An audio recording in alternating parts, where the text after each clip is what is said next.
मुस्लिम दुकानदाराच्या बाजूने उभे राहिलेले दीपक कुमार आता स्वतःच विरोधाच्या आणि वादाच्या भोवऱ्यात 70 वर्षीय दुकानदाराला धार्मिक ओळखीवरून धमकावल्याचा आरोप। सोशल मीडियावर ट्रोलिंग, शिवीगाळ आणि काही ठिकाणी समर्थनाची लाट।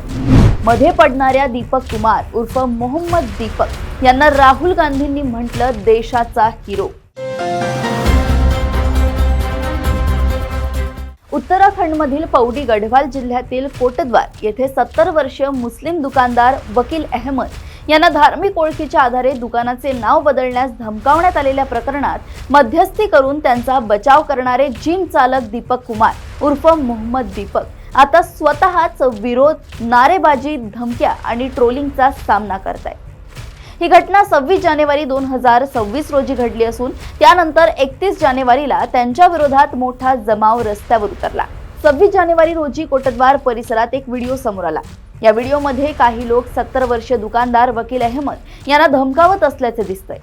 अहमद यांचे बाबा स्कूल ड्रेस नावाचे दुकान कोटद्वार मधील पटेल मार्गावर गेल्या सुमारे 30 वर्षांपासून सुरू आहे। संबंधित लोकांनी दुकानाच्या नावात बाबा हा शब्द वापरता येणार नाही कारण अहमद हे हिंदू नाहीत असा दावा करत त्यांच्यावर दबाव टाकल्याचा आरोप आहे। बाबा हा शब्द फक्त हिंदू धार्मिक व्यक्तींसाठी वापरता येतो असा आग्रहही या जमावाकडून करण्यात आला। यावेळी परिसरात असलेले दीपक कुमार हे आपल्या मित्राच्या दुकानात उभे होते। त्यांनी हा प्रकार पाहिल्यानंतर थेट हस्तक्षेप केला। जमावाला प्रश्न विचारत त्यांनी इतर दुकाने बाबा नावाने सुरू असताना वकील अहमद यांनाच का नाव बदलायला सांगितलं जातंय असा थेट सवाल केला। 30 वर्षांपासून सुरू असलेल्या दुकानाचे नाव बदलणे योग्य आहे का असेही त्यांनी जमावाला विचारले। या दरम्यान जमावातील एका व्यक्तीने दीपक यांना त्यांची ओळख विचारली। त्यावर दीपक कुमार यांनी माझं नाव मोहम्मद दीपक आहे असे उत्तर दिले। त्यानंतर त्यांनी स्पष्ट केले की हा उल्लेख त्यांनी रागाच्या भरात आणि मुद्दाम केला जेणेकरून भारतात सर्व नागरिक कायद्यापुढे समान आहेत हा संदेश जावा। धर्माच्या आधारावर एखाद्या वृद्ध व्यक्तीला धमकावणे चुकीचे आहे आणि आपण कोणतेही गैरकृत्य केलेले नाही असेही त्यांनी स्पष्ट केलं। ही क्लिप सोशल मीडियावर मोठ्या प्रमाणावर व्हायरल झाली आहे। या घटनेनंतर दीपक कुमार यांना सोशल मीडियावरून मोठ्या प्रमाणावर टीका, शिवीगाळ आणि धमक्या येऊ लागल्या। एक्स, इंस्टाग्राम आणि फेसबुकवर त्यांच्या प्रोफाईलवर असंख्य प्रतिक्रिया उमटल्या। काही लोकांनी त्यांच्या भूमिकेचे समर्थन केले तर उजव्या विचारसरणीशी संबंधित खात्यांकडून त्यांना देशद्रोही ठरवले गेले। या प्रकरणानंतर दीपक कुमार यांनी स्वतःचा व्हिडिओ संदेश प्रसिद्ध करत भूमिका मांडली।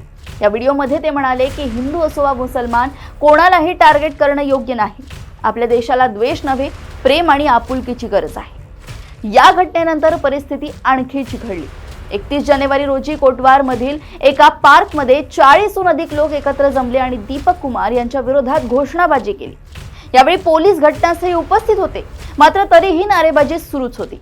दीपक यांचा आरोप आहे की या जमावादरम्यान त्यांना आणि त्यांच्या कुटुंबियांना थेट धमक्या देण्यात आल्या आहेत। दीपक कुमार यांनी पोलिसांकडे तक्रार दिली असली तरी सुरुवातीला FIR दाखल करण्यात आली नव्हती असा त्यांचा दावा होता। मात्र कोटद्वार पोलीस ठाण्याच्या अधिकाऱ्यांनी तक्रार प्राप्त झाल्याची पुष्टी केली असून काही लोकांची ओळख पटवण्यात आली आहे आणि तपासानंतर आवश्यक कायदेशीर कारवाई केली जाईल असं सांगितलंय। तक्रारीनुसार आरोपींनी बाबा हा शब्द न काढल्यास परिणाम चांगले होणार नाहीत असे म्हणत त्यांना घाबरवले। अहमद यांनी या प्रकरणात गौरव कश्यप आणि शक्ती सिंग गोसाई असे 2 नावे पोलिसांना दिली आहेत।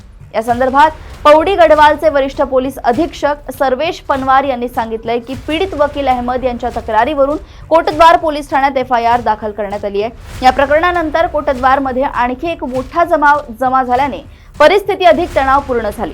हा जमाव पुढे पटेल मार्गावरील बाजारपेठेतही पोहोचला आणि वकील अहमद यांच्या कपड्यांच्या दुकानाबाहेर चिथावणीखोर घोषणा देण्यात आल्या। त्यामुळे परिसरात सांप्रदायिक तणाव वाढल्याचं पोलिसांनी स्पष्ट केलंय। या जमावातील बहुतांश लोक देहरादून आणि हरिद्वार येथून कोटद्वार मध्ये आल्याचा संशयही पोलिसांनी व्यक्त केलाय। या दरम्यान बजरंग दलाच्या कार्यकर्त्यांनी दीपक कुमार यांच्या जिम बाहेरही आंदोलन केलंय। पोलिसांच्या उपस्थितीत कार्यकर्त्यांनी दीपक यांनी बाहेर येऊन समोरासमोर बोलावे अशी मागणी केली। SSP सर्वेश पनवार यांनी स्पष्ट केलंय की या संपूर्ण प्रकरणाशी संबंधित 2 स्वतंत्र FIR दाखल करण्यात आले आहेत। एक FIR वकील अहमद यांना धमकावणाऱ्या व्यक्तींविरोधात तर दुसरी FIR मोठ्या जमावाकडून कायदा व सुव्यवस्था बिघडवण्याच्या आरोपांखाली दाखल करण्यात आली। दोन्ही प्रकरणांचा तपास सुरू असून दोषींवर कठोर कायदेशीर कारवाई करण्यात येईल असे पोलिसांकडून सांगण्यात आले। अशाच घडामोडी व अपडेट्स मी ऐश्वर्या आपल्यापर्यंत घेऊन येत राहील। तोपर्यंत बघत रहा देशोन्नती। नमस्कार।